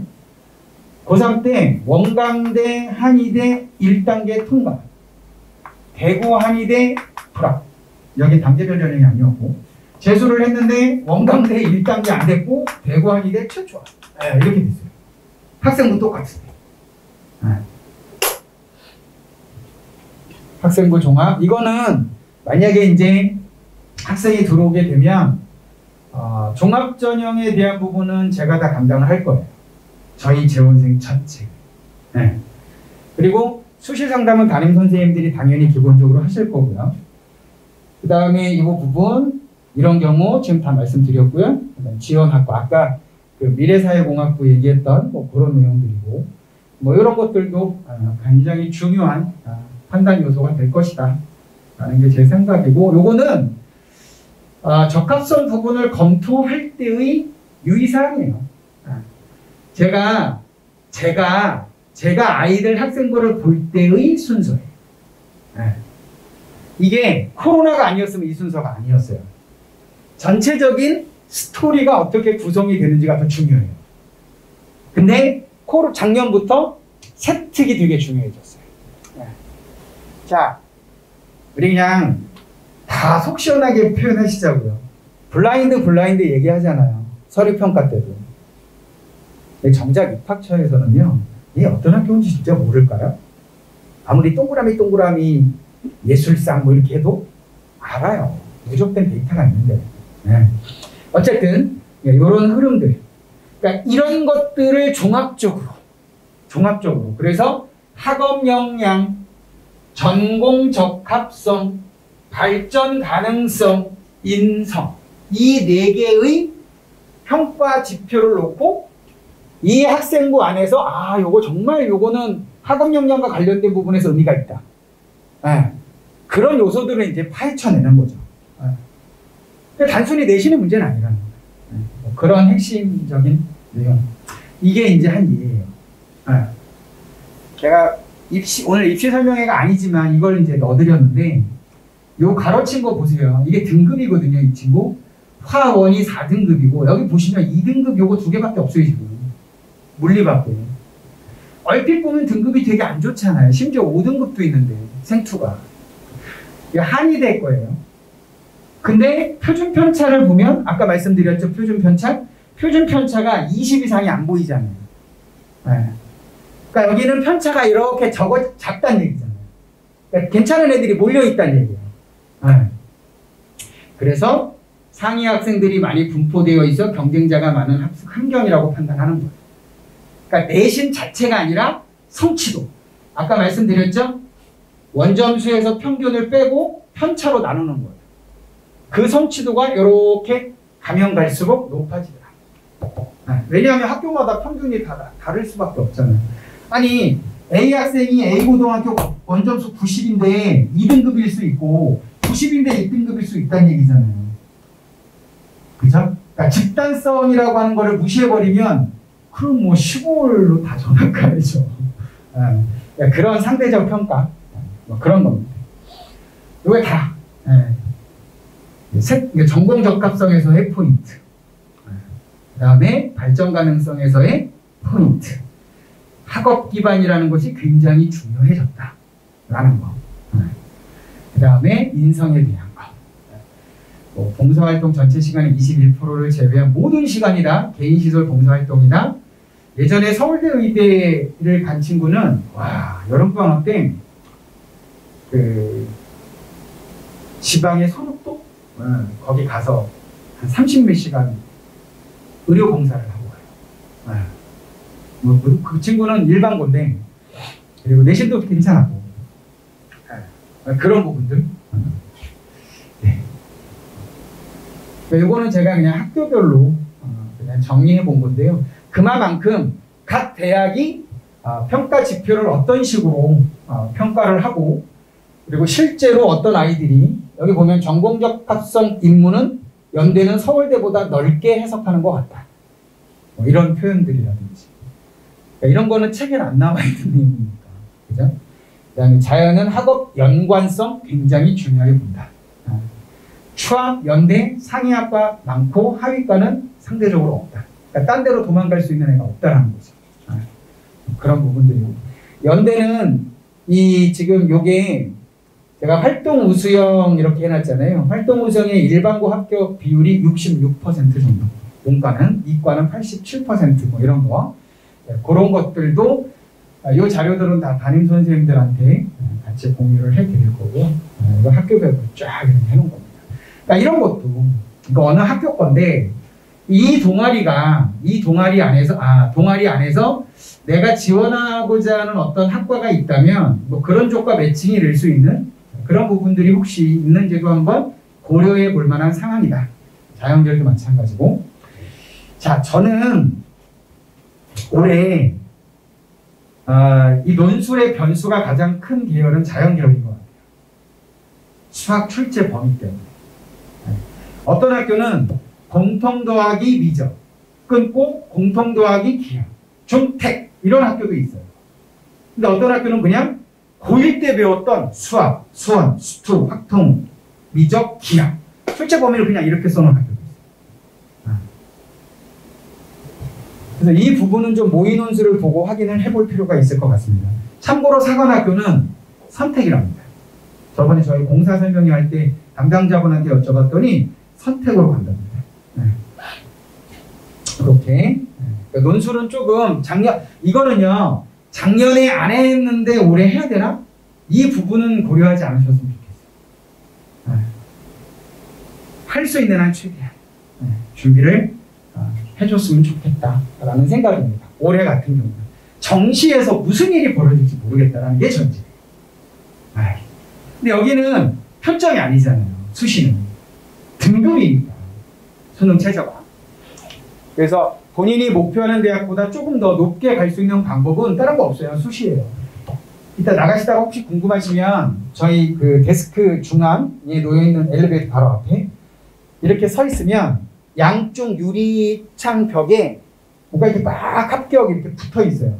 그 양쪽에 붙어 있는 게 다 수시예요. 이쪽은 조금 최상위 쪽이고 이쪽은 이제 뭐 서울권? 동덕여대인가까지만 붙여놨는데 거기에 붙은 저희가 28%가 수시 합격률인데 그 중에 90% 이상이 논술이에요.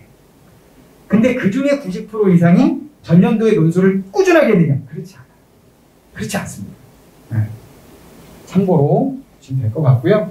아까 앞에서 담임 선생님 얘기하셨는데 덧붙여 말씀드리면 제가 작년까지는 밑에 입시전략실에서 근무를 하다가 올해 이제 센터장으로 올라왔는데 저희가 이제 아이가 들어오면 초기 상담을 합니다. 그러니까 작년에 어떻게 공부를 했고, 육구 수능 성적이 어떻고, 수시를 어떻게 지원했고, 정시를 어떻게 지원했고, 등등등. 그런 부분들을 먼저 분석을 할 거고요. 그리고 매달 모의고사 볼 때마다 상담을 하는데 저희는 여기 제가 이렇게 써놨는데 가채점하고 실제점 데이터가 있습니다. 저희는 멘탈, 뭐 생활 이런 상담이 아니면 얼굴만 보고 상담하는 일은 없습니다. 모든 상담단 데이터 기반입니다. 그리고 모의고사 때는 저희 그 앤서 리포트라고 댁에서도 보실 수 있습니다. 오답 유형 분석 뭐 이런 것들. 논술 보면 논술 진단 평가 점수. 컨텐츠 보면 컨텐츠 점수. 뭐 틀렸는지 다 확인하실 수 있어요. 그러니까 그런 자료들을 가지고 상담도 하고 다음 시즌 넘어갈 때 시간표 짤 때 근거가 되는 겁니다. 야, 너 독서는 기본 한 번만 더 가자. 라든지. 야, 영어는 실무 한 번만 잡아. 너 계속 국어가 시간이 안 되냐? 그럼 국어 실무 한 번 잡고 들어가. 등등등. 그런 어떤 상담들을 진행하신다. 당연히 수시 정시. 저희 이제 작년부터 회사에서 만든 모집 서비스가 있습니다. 저거 가지고 올해는 제가 보기에 그 어떤 정시 배치 데이터 중에서도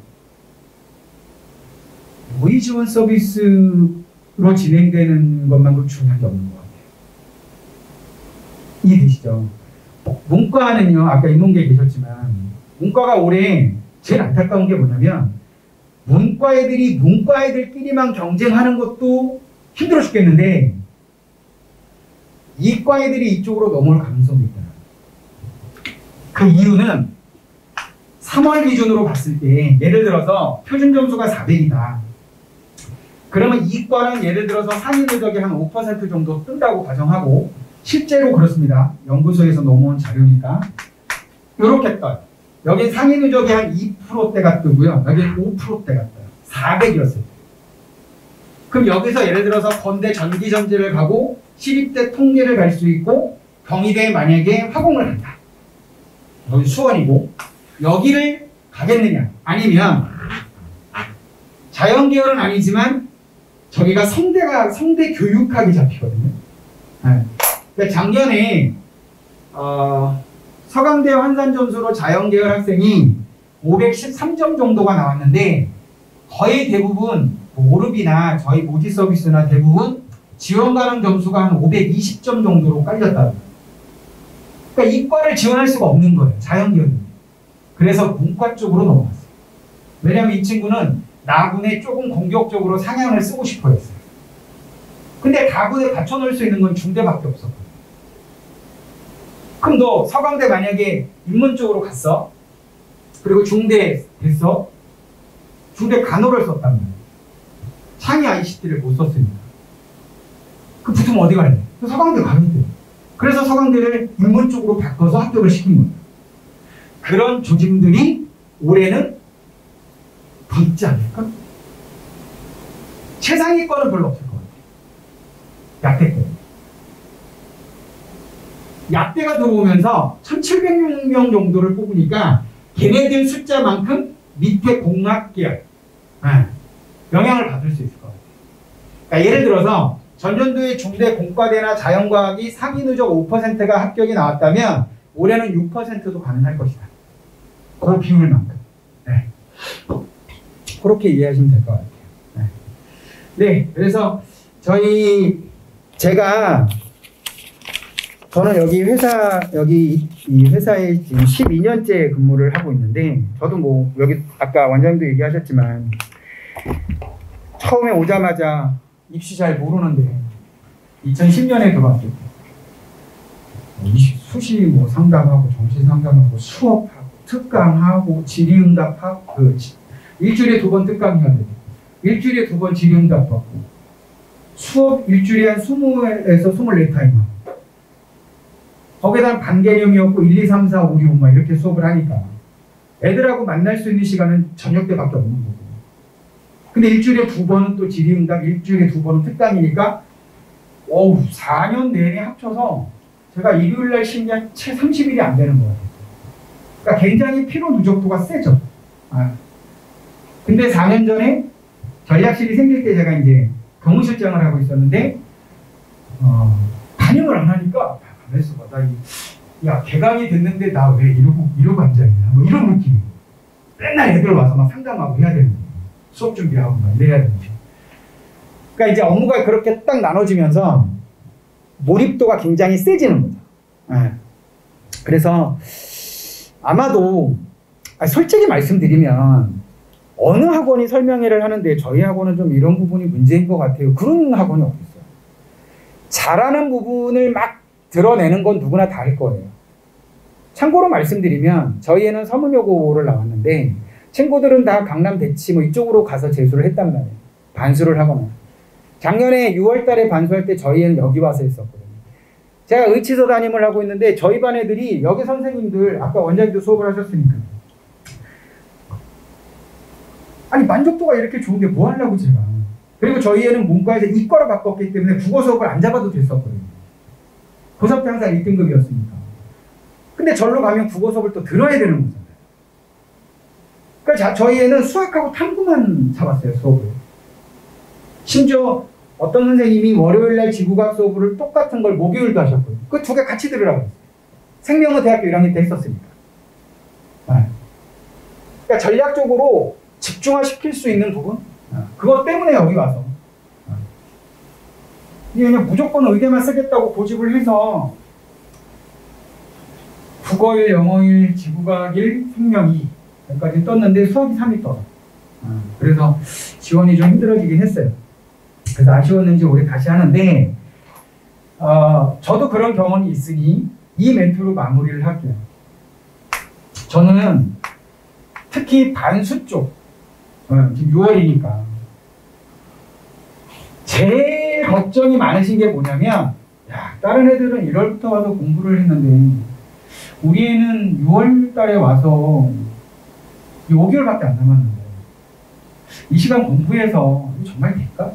이게 제일 걱정이실 수 있을 것 같아요. 저는 제가 강북청소에서 마지막 담임이 반수반 담임이었는데, 제가 항상 하는 얘기가 있어요. 물리적 시간의 확보 자체가 성적 향상에 비례하진 않는다. 아, 그러면 4수, 5수, 6수 하면 되죠. 그렇다고 막 그만큼 성적이 막 오르면 그렇지 않아요. 저는 그냥 표현 자체를 이렇게 표현을 해요. 얘가 더 중요하다. 그러니까 나의 절대적 기준이 아니고 다른 애들하고의 상대적 시간. 저는 이거를 뭐라고 표현하냐면 몰입도라고 봐요. 그러니까 다른 애들 1시간에 10문제 풀어줄 때 11문제 풀어주라는 거예요. 그리고 뭐 대학을 다니든 뭐 혼자 공부를 하든 전 그건 그러니까 지나간 거에 대해서는 별로 전 의미가 없다라고 표현을 해요. 제가 뭐 모의고사 봤는데 수학 점수가 안 좋으면 작년에 수학 공부 별로 안 했다고.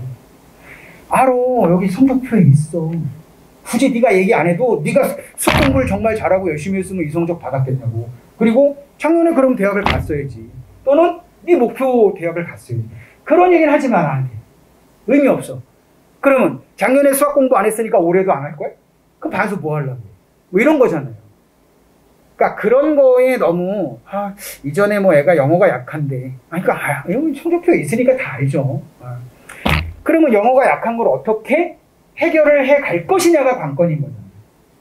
저는 그런 부분에만 집중을 해주고 여기 담임선생님한테 궁금한 거 있으면 계속 찾아가서 도움도 요청하시고 그렇게 해서 또 수업 저는 수능은 여기 학생도 있지만 지금까지 본인이 풀었던 모든 문제집이 아닌 문제집에서 풀었던 문제가 아닌 새로운 형태의 문제가 수능에서 하나든 두 개든 세 개든 나올 수 있다고 봐요.